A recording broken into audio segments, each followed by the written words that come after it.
So good morning, everybody in Lagos. I thought it pertinent to make this video this morning so that many Lagosians can understand the level of insecurity in Lagos State and the inability of the security apparatus in Lagos to contain the violence, because it is clear that the security in Lagos State do not have the monopoly in violence in Lagos State. And I think every Lagosian should take this very, very seriously. Because it is clear, and I have seen it firsthand after escaping a near-death experience in the hands of hoodlums and thugs in the last few days, that the monopoly of violence is not solely on the security apparatus. That thugs and hoodlums have enormous ability to lay siege in Lagos State while the security apparatus watches on. So it is time for Lagosians to begin to hold their representatives accountable, because Katsina, Zamfara, and states in the north did not end up like this in one day. It is funny that there was a time in our country that Katsina State was one of the most peaceful states in northern Nigeria. I should know because I spent over 2 decades living in the north. And suddenly it's become a theater of banditry. It happened because consistently non-state actors were emboldened to continue to lay siege and terror on innocent citizens over the years without the state security apparatus responding in good measure. That is exactly what we have seen in Lagos in the last few days. As I speak to you, doctors are unable to even access the hospital because hoodlums are turning them back. In fact, I even saw a video yesterday. After the curfew was lifted, people could not drive through Adeliji and Obalende because hoodlums have blocked the roads and brazenly collecting monies from people before they could pass. Or in Obalende and Adeliji, where you have all the major defense apparatus in Lagos and hoodlums are raining terror on the road. I think Lagosians will need to wake up. Lagosians will need to wake up and begin to demand more from the people that they elect. In fact, in 2017, the NBS has a report on crime statistics in Nigeria, and I think you should go and look it out.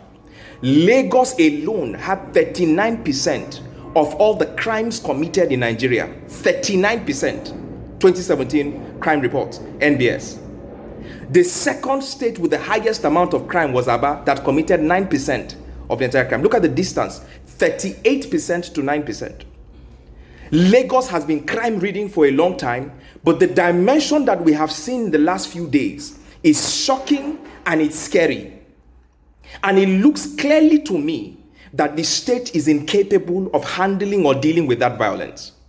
Come on, you need to go and watch the video of Moturayo, the presenter of Your View in TVC, when they laid siege on TVC, and for hours upon hours, there was zero police presence. In fact, she reported in the video that she made that policemen were running. That is in Ketu, where the police station, TVC, there's a police station just behind Ketu, and opposite on the other side of the road are different police formations, from the police college to the head to area F to all sorts of police formations. Yet, TVC was being burnt to the ground. Every single vehicle was burnt. People clamoring for help. Yet, policemen were onlooking. How do you go and burn an entire BRT terminal? Close to 100 buses burnt to the ground, and not a single arrest could be made. Not a single arrest could be made. They burnt down banks and shops in Bode Thomas, running rampage for hours. And not a single person could be arrested. Not a single person could be arrested. This is how impunity starts. This is how impunity starts. And I should know, again, I repeat, because I have read every single book on Boko Haram. And I don't say this because I brag. I have read every single book on Boko Haram except that released by Premium Times recently. And I've read every book on violence and politics in Nigeria as written by Professor Tony Falola and of course Max Ulion. And the pattern has always been similar, and the pattern has always been clear. The inability of the state to respond to crisis from hoodlums and thugs is what exacerbates and become a reign of terror that states can no longer contain. It's clear. I mean, this is not just what I have read, it's what I've also experienced. Starting from the 80s, when I grew up in Kano State, for goodness sake, my mother had to pick me up from my primary school in Gandu and Lobasa in Kano to escape a mob when riots broke out in Kano. Or is it in 1991, the Riyadh Bonke crisis, where we had to run for our lives and pass through dead bodies to be able to access the airport for us to run away from Kano? Or was it the 93 crisis? Or is it the Gideon Akaluka crisis in 96 that unfolded before our very eyes? Or the 99 crisis that broke out because of the violence in Shagamu, in Kano State? Or is it the 2003 crisis or the 2004 crisis? All of this happened before my very eyes, and we keep running for our dear lives, and the state always lacked the capacity to deal with the violence. Again, I should know, because I was serving in Yobe in 2008, between 2000 and 2009, when the first sets of the then militant group were shot down by bikemen in Yobe State. I think they were going from Meduguri to Azare for one of their meetings, and they were shot down by policemen for violating a rule where more than one person was not supposed to climb a bike. That was the first time they attacked police formations in Yobe State. And I remember vividly, as serving corps members then, we were packed and hiding in police headquarters at that time. I was in Kano January 20th, 2012, when Boko Haram attacked almost every police formation in Kano State. It was a black day in Kano. Again, the security apparatus could not respond to the violence. We are here. We are at that point in Lagos State now. Because as I speak to you, I just got off the phone with an in-law of mine who is a gynecologist, who's been unable to go to the hospital. He has patients waiting for him. And in the last 2-3 days, hoodlums have been turning him back. Even at the height of the ISIS crisis in Fallujah, doctors had access to patients. What is Lagos becoming overnight?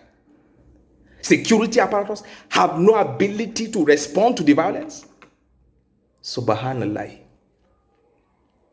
I think it's important to begin to hold our elected people in Lagos very, very accountable, because our lives depend on this. Our lives depend on this.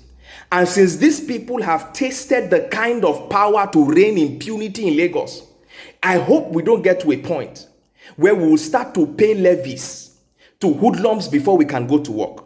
We will start to pay levies to thugs before we can take our families to the hospital. I hope it does not get to that point.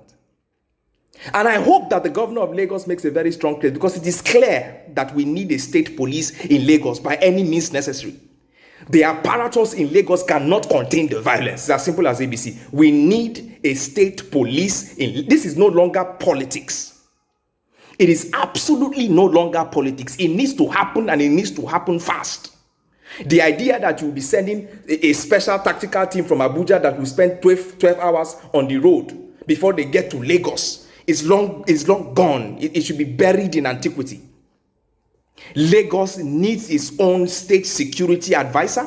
It needs its own state security council. It needs the ability to be able to coordinate security activities in its own state. And it needs its own police to enforce in Lagos State. Our lives depends on this, for goodness sake. And I will keep singing this every single day for those who do not know. This is how the North became a theater of banditry. It did not happen overnight. Non-state actors realized that the state could no longer contain the violence, and they ran rogue. Today, people are running away from Katsina, going to find refuge in Niger Republic. People are paying taxes to bandits in certain villages in Zamfara and Katsina. Sobada Allah, Sobada Allah, Sobada Nabi. As we speak, people have to do all sorts of prayers before they can go on the highway between Kaduna and Abuja. This is not the country that we dreamt about. And except we do something about it, except we do something about it. I am afraid of what might become of Lagos State. You can't have a system where thugs are running rain.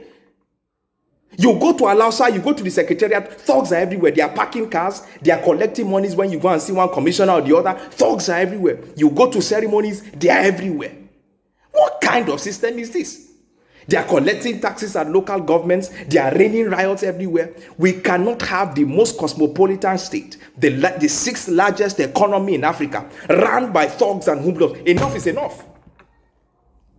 Enough is enough, and Mr. Governor, you need to sit up to your responsibility to protect the life and citizens of Lagosians. It's enough.